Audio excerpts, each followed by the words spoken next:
자, 장소 현장은 고정 이후까지 일단은 이제 현장에 좀 사정이 생겨서 셧다운 하기로 건축주와 합의하고 오늘부터 이제 쉴 겁니다. 쉬는데 이제 중간에 간간히 볼 일도 있고 그리고 모처럼 시간도 있어서 여러분들한테 판넬 주택의 벽체에 대해서 한번 설명을 현장에서 드려보고자 합니다. 일단은 이쪽 안쪽에 있는 벽을 저희가 내벽이라고 그러고요. 이쪽 바깥쪽 외기를 접하는 부분을 외벽이라고 합니다. 그리고 이제 이게 우레탄 판넬 100T예요. 100T면 열 관료율, 열 견도율이 대한민국 전국 어디서든 다 통과하기 때문에 100T만 하셔도 되지만 이렇게 골조가 곳곳에 이제 여거는 창문 보강이고 여거는 기둥입니다. 기둥 4T, 100에 100 4T. 근데 이제 이렇게 벽이 쓰는 내벽체가 쓰는 부분에서는 이 기둥이 사라집니다. 이런 것들을 알아야 적재적소에 보강을 하실 수가 있고요. 외벽 두께를 아까 말씀드렸다시피 우레탄 판넬 100T예요. 100T. 그리고 바깥에는 뭐가 붙느냐? 세라믹 사이딩은 16T입니다. 16T지만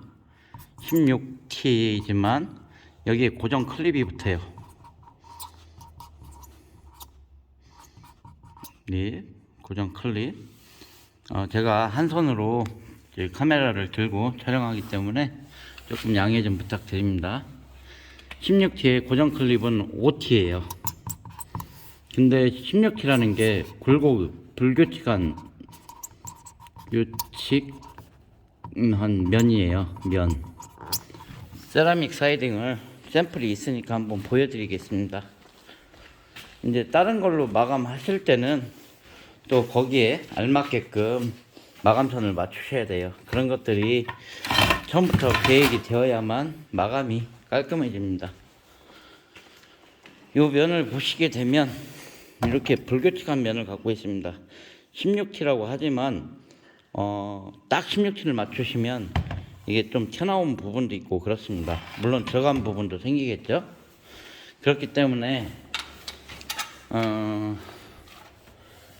16T와 5T를 더하면 21T잖아요. 저는 보통 23T 정도 마감을 보고 갑니다. 그러면 여기가 23T예요. 세라믹 사이딩 23T, 여기 우레탄 판넬 100T, 그리고 내부에 각관이 100이 먹습니다.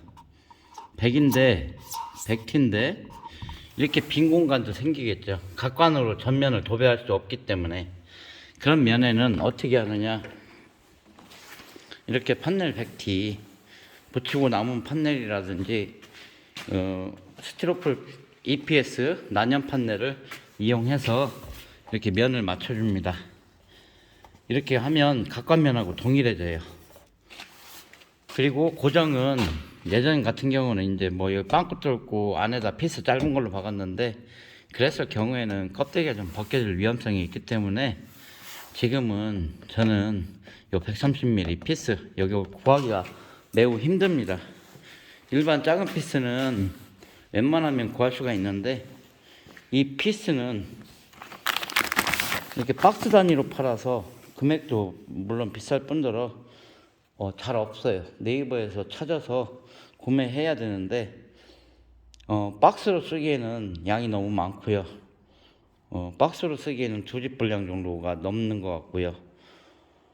그리고 이거를 쪼개서는 안 팔고 그러다 보니까 이 피스 구하기가 상당히 어렵습니다. 여러분들도 한번 구해보세요.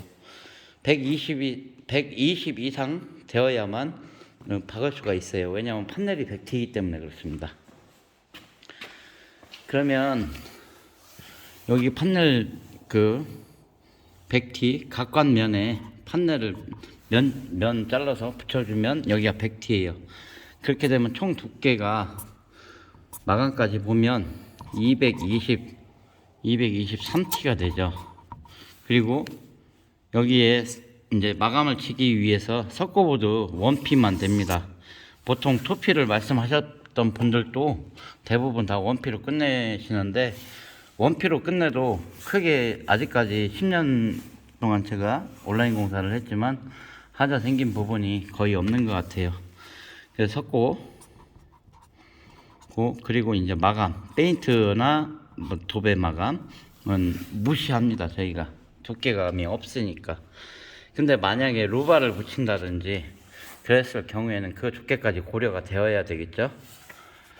그러면 223T가 총 233mm가 되는 거예요. 그랬을 경우 이 면보다 내부 그 창호는 조금 5mm라도 튀어나와 있어야만 마감이 떨어집니다. 여기 요즘 유행하는 몰딩 마감 방식입니다. 면 대 면으로 떨어지면 페인트를 칠하고 실리콘 바르기 어렵다고 그러고요. 한 5mm 정도 띄워놓으면 아주 적당하게 여기에 창호가 되고요. 바깥에는 5mm면 233에서 5mm가 추가되면 238mm가 되죠. 근데 저희가 보통 창호 두께가 255예요. 그렇게 되면 23mm는 밖으로 나가는 게 됩니다. 이렇게 해서 이제 바깥에서 이제 마감을 쳐주고요. 바깥에도 한번 제가 촬영을 한번 해드릴게요.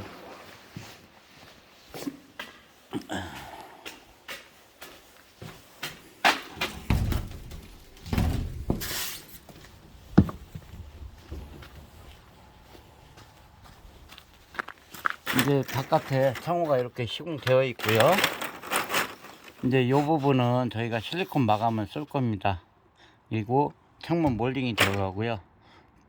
세라믹 사이딩이 이 부분으로 꽂혀서 마감이 끝나게 됩니다. 요게 이제 제가 그동안 해왔던 방식 중에 가장 합리적인 방식입니다. 합리적이고 효율적이고 가성비 좋고 큰 문제가 안 생기는 방식이고요. 내벽은 요 100T로만 끝난 상태에서 양쪽으로 석고보드를 쳐주고 마무리가 됩니다. 물론 요 면도 마무리가 되어야 되고요. 그 도장 마감이냐 도배 마감이냐에 따라서 약간씩 그 공사하는 과정 디테일들이 약간씩은 변화가 생깁니다. 그래서 그런 부분들은 사전에 미리 어떻게 마감을 지어야 될지에 대해서 충분히 고민을 하시고서 정하시는 게 좋고요. 마감재와 내부 마감재, 외부 마감재에 따라서 상황이 달라지기 때문에 그런 부분들은 여러분들이 좀 챙기셔야 됩니다. 그리고 아까 말씀드렸다시피 이제 이게 트러스가 이렇게 있을 경우에 중간에 기둥이 있으면 더 튼튼하겠죠. 그리고 중요 부분 같은 데는 좀 있으면 더 튼튼할 거고요. 그게 이런 부분들입니다. 요 사이로 내부 벽이 들어가서 이건 내부 벽과 일체로 끝나는 마감이죠. 여기 같은 경우도 보면 이렇게 보시면 이렇게 벽이 있고 벽에 매입된 기둥이 있고, 그래서 이렇게 중간 기둥을 넣어서 골조 보강을 하시면 기둥이 없는 것보다 훨씬 더 튼튼하고 그렇습니다. 요 벽체에 대한 설명은 이제 좀 마감에 대해서 이해를 하셨는지 모르겠지만 이런 식으로 따져서 계산해서 공사하시면 큰 문제가 없을 거라는 생각을 합니다.